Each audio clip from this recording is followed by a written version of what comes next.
खुशामदीद दोस्तों। उम्मीद है आप सब लोग खैर खैरियत से होंगे। आज हम पीछे वाला कुछ भी डिस्कस नहीं करेंगे और जल्दी जल्दी से इस वीडियो को ख़त्म करने की कोशिश करेंगे। और जो करंट सिनेरियो है सिर्फ यही डिस्कशन होगी। जिसने इसको डिटेल में समझना है वो कल और परसों वाली वीडियो देख ले या फिर वीकेंड पे हमारी वीकली चार्ट देख ले। कल की वीडियो में मैंने आपको बताया था कि हमारे पास दो स्पोर्ट जोन्स हैं और दो वेव काउंट हैं। उसमें से पहला वेव काउंट ये है कि हमारे पास ये वेव 1 है, ये 2 है, ये 3 है। 4 के लिए ग्रीन स्पोर्ट जोन था और फिर हमने 5 में ऊपर जाना है, न्यू हाई बनाना है। दूसरा ऑप्शन ये था कि ये just A B C 3 waves में वेव 1 है, इसी तरह 3 वेव्स में वेव 2 है, और ये जो वेव 3 है ये भी 3 वेव्स में होगी, लाइक वेव ए, बी और सी, और फिर वेव 4 आएगी और फिर वेव 5 आएगी, और ये सारी भी 3 वेव्स मूव ही होंगी। यानी आप कह लें diagonal with in a diagonal. Last wave of diagonal भी एक डायगोनल है। इसको अब हम रीअरेंज करते हैं ऐसे, और ये वाला ग्रीन एरिया हमारा ख़त्म हो गया है। वेव 3 हमारी ऑन गोइंग है, इसके बाद हमारी वेव 4 आएगी, and then we will have wave 5। ठीक हो गया जी। इसमें हमने क्या करना है, टारगेट वाइज लेंथ लें। अगर आप वेव 1 की उसको ऐड करें वेव 2 में, तो वेव 3 का जो आइडियल टारगेट है 1.618 से लेके 200% है। इसको हम ले आते हैं 97.8 पर जी। ये 97.8 से लेके 99 तक ये हमारा नेक्स्ट टारगेट एरिया है। इसको यहाँ ले जाते हैं और इसको अब हम उसके बाद वेव 4 का सपोर्ट एरिया देंगे और देन वेव 5। इसको मैं रिमूव कर रहा हूँ क्योंकि इसकी ज़रूरत नहीं रही। मिनिमम, इसने मिनिमम 1 to 1 करना होता है। क्या 1 to 1 हमारा कंप्लीट हुआ है? हाँ, 1 to 1 तो यहाँ पे कंप्लीट हो गया था। Then A B C wave जो पुल बैक है वो 3 वेव है। आप इसको यूं समझ लें कि हमारे पास कम से कम एक और हाई मूव बची हुई है और ज़्यादा से ज़्यादा दो। लाइक हम यूं भी कर सकते हैं 1 2 3 4 और 5, और ये आखिरी पुल बैक, आखिरी लेग अप हो और फिर इसके बाद प्राइस ब्रेक डाउन हो जाए। या ये करंट सिनेरियो है जो मैंने आपको बताया है कि हमारे पास ये भी 3 वेव मूव था, वेव 1, ये भी 3 वेव मूव है, वेव 2, इसको भी हम 3 वेव मूव लेंगे।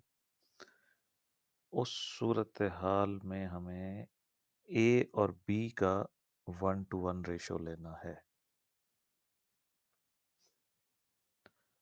यानी length of wave A of 3 और ये बी ऑफ 3, तो जो सी होगी 1 to 1 रेशो, ये तकरीबन वहीं पे फॉल कर रहा है 99.7। तो आई होप के प्राइस वहाँ तक पहुँच जाएगी। और एलियट वेव में आप ये याद रखिए कि जो 3 वेव स्ट्रक्चर होता है इसको आइडेंटिफाई करना मुश्किल होता है, क्योंकि नॉर्मली जो मोटिव वेव हैं वो 5 वेव्स होती हैं और जो करेक्टिव वेव्स हैं वो 3 वेव्स होती हैं। कल मैंने आपको बताया था कि मैं इसको टॉप इन प्लेस नहीं समझता। उसकी रीज़न मैंने आपको ये दी थी कि जो हमारे पास दो स्पोर्ट जोन थे, एक यहाँ पे वेव 4 का और एक नीचे ये एज वेव बी, जो इस बात को इंडिकेट करेगा कि वेव 3 इन द मेकिंग है, कंटिन्यूएशन है। हमें जब भी ये टॉप इन प्लेस होगा, हमें वापसी के लिए एक 5 वेव्स पुल बैक चाहिए होगा। Wave 1, wave 2, wave 3, wave 4, wave 5। इस तरह का जो पैटर्न बनेगा वो हमारी फर्स्ट इंडिकेशन होगी कि टॉप इन प्लेस हो चुका है और अब हम एक करेक्शन में जा रहे हैं। उस करेक्शन को हम बाद में देखेंगे कि वो कौन से लेवल की करेक्शन है और हम कितना डीप जाते हैं, वो मैंने अपने वीकली वीडियो में बड़ी डिटेल से डिस्कस किया है। तो अभी के लिए ट्रेंड अप है 97 से 99 तक। इसको हम देख लेते हैं फर्दर जूम इन करके, इसकी अब ज़रूरत नहीं रही है। और इसको मैं लेबल इसलिए नहीं कर रहा, मैं आउट ऑफ वेव डिग्रीज हूँ, ऑलरेडी मेरे पास दो सेम डिग्री की हैं और इन सब का चेंज करना पड़ेगा और फिर मैस हो जाएगा काम।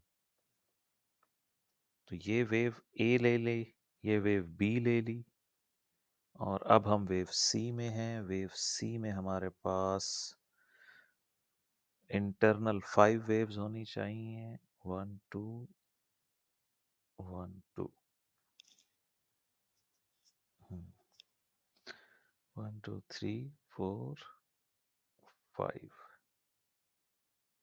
तो ये जो हमारी वेव 3 है, वेव 1, वेव 2, वेव 3 पहुंच चुकी है 1.618 पे और वहीं पे रिएक्शन भी आ गया है। 2 3 4 5, यानी एक डिप और माइनर सी रिट्रेसमेंट, भले इतनी ही हो यही भी बहुत है।